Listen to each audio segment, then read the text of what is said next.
2.1.2 também, tá?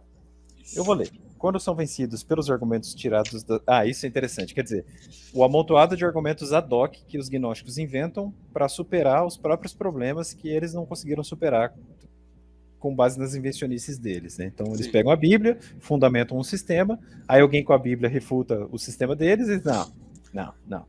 A Bíblia aqui está errada. Aí quando você parte para a tradição, eles não, nós somos superiores. Então eles nunca vão aceitar a refutação. Vamos lá então. Ó. Quando são vencidos pelos argumentos tirados das escrituras, retorcem a acusação contra as próprias escrituras. É mais ou menos quando a gente fala do tu és Pedro, e aí, enfim, né? O pessoal gosta de mudar um pouco essa interpretação.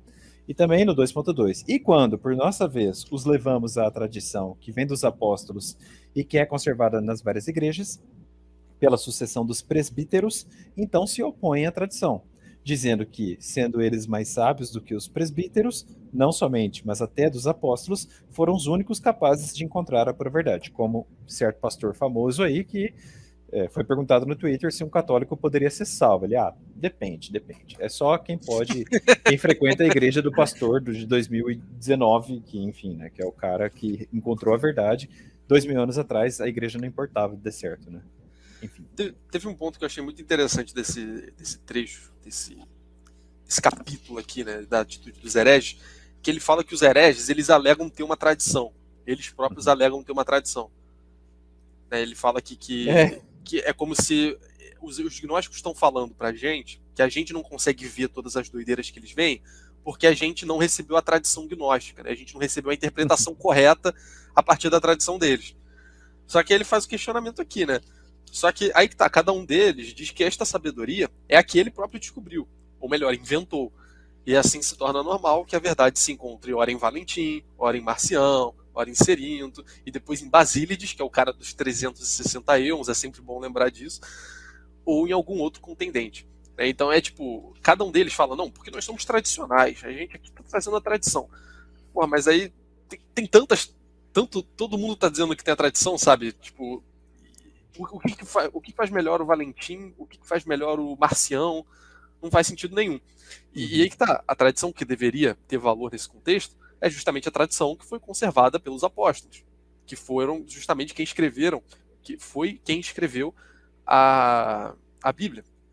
Eles sabem interpretar aquilo e eles ensinaram para aqueles que vieram depois como fazer isso. Só que ele fala aqui que quando, por nossa vez, nós os levamos à tradição que vem dos apóstolos e que é conservada nas várias igrejas, pela sucessão dos presbíteros, então ele se opõe à tradição, dizendo que sendo eles mais sábios do que os presbíteros, não somente, mas até mais sábios do que os apóstolos, foram os únicos capazes de encontrar a pura verdade. Então, assim, que tradição é essa, né? Cada um inventa a tradição nova, cada um fala que tem a tradição, todas as tradições são tradidas. Sim. E aí já vai para o próximo capítulo, porque nessa confusão de pessoas dizendo que pertencem à tradição, vai ficar a pergunta, né? Onde está a verdadeira tradição? Que é o título do próximo capítulo. E aí, enfim, a gente é um momento grande do texto, a gente vai parando e vai lendo, que deve ser a melhor parte do texto, provavelmente, né? A gente vai parando, vai lendo, vai conversando, enfim, não necessariamente precisa ser a minha parte. Enfim. Ok, vai lá. Onde está a tradição? Ele fala aqui. Portanto, a tradição dos apóstolos, que foi manifestada no mundo inteiro, pode ser descoberta em toda a igreja. Poderíamos enumerar aqui os bispos que foram estabelecidos nas igrejas pelos apóstolos, os seus sucessores até nós. Então, a sucessão que veio depois também conservou essa verdade, e conserva até hoje, diga-se de passagem. E eles nunca ensinaram, nem conheceram nada que se parecesse com o que essa gente vai delirando. E aí ele usa um argumento muito bom aqui, né? Que se os apóstolos tivessem conhecido os mistérios escondidos e os tivessem ensinado exclusiva e secretamente aos perfeitos, sem dúvida os teriam confiado antes de a mais ninguém àqueles aos quais confiaram as próprias igrejas. Né? Ou seja, se eles confiaram às igrejas, aos bispos, é claro que se eles tivessem de confiar esses ensinamentos secretos de como entender a escritura, de como fazer essa coisa toda, se eles tivessem de entregar isso a alguém, eles iam entregar isso justamente a essas pessoas a quem eles entregaram as igrejas, que é as pessoas que têm essa legitimidade, né, que são as pessoas em que eles confiam. Eles entregaram a igreja e não iam entregar o ensinamento? Não faz sentido nenhum. Então é claro que o ensinamento continua na tradição da igreja.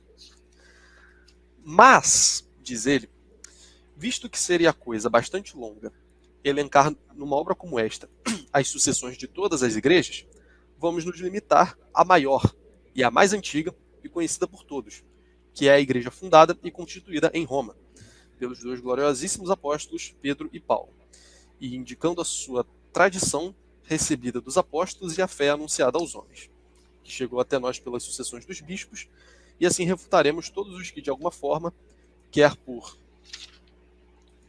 enfatuação ou vanglória, quer por cegueira ou por doutrina errada, se reúnem prescindindo de qualquer legitimidade. Ou seja, dispensando qualquer legitimidade. É necessário uma legitimidade para se reunir. Não é qualquer um que se reúne em nome de Cristo falando, não, aqui a gente, porra, somos igreja aqui, né? Não é qualquer um que chega e inventa isso. Uhum. Com efeito, não é qualquer um. Com efeito, deve necessariamente estar de acordo com ela, com a Igreja de Roma. Por causa da sua origem mais excelente, toda a igreja. Né? Toda a igreja deve estar de acordo com ela, com a Igreja de Roma. Isto é, os fiéis de todos os lugares, porque nela sempre foi conservada de maneira especial a tradição que deriva dos apóstolos. Então, na Igreja de Roma existe a conservação da tradição, como existe nas outras igrejas, mas de uma maneira especial. E, como ele fala aqui, por causa da sua origem mais excelente. Como ele falou há algumas páginas atrás, a igreja foi fundada em Roma por Pedro e Paulo, justamente pelo príncipe dos apóstolos, que é Pedro. E como ele fala aqui, também é a mais antiga, que foi esse momento que eu me referi agora há pouco, quando eu estava falando com o Marcelo de qual lei vale mais. Aqui, para a lei da igreja, a gente está falando da igreja mais antiga. Você pega a primeira igreja fundada, é a igreja que detém a verdade, segundo o Irineu. Que é a maior e mais antiga, segundo ele. E mais conhecida por todos, enfim, conserva a tradição de maneira especial. E aí ele entra no 3.3.